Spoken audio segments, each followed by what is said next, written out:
Bitcoin va chuter sous les 80 000 $. Non, ce n'est pas une question de semaine, mais bien de jours. Alors regarde bien ces prochaines secondes, je vais t'expliquer pourquoi la chute est inévitable.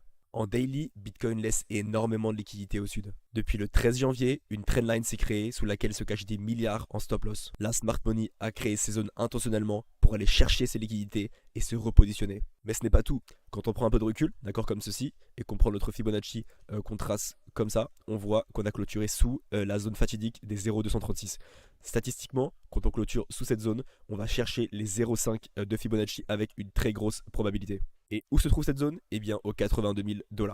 Maintenant qu'on sait que le prix a de très grandes chances de se retourner pour aller chercher cette zone des 0,5, il faudrait qu'on sache quand est-ce que cette vague haussière, d'accord, va laisser place à une vague correctrice. Eh bien tout simplement en activant les bandes de Bollinger. On va se servir de cette ligne rouge, d'accord, qui est la SMA 20, pour aller prédire une future vague correctrice. Historiquement, si le prix clôture sous la SMA 20, eh bien ça marque la fin d'une vague impulsive et le début d'une vague correctrice. Donc il faudrait voir une clôture sous cette SMA 20 pour enfin valider le début d'une vague correctrice pour aller chercher les 0,5 de Fibonacci, soit les 82 000 $.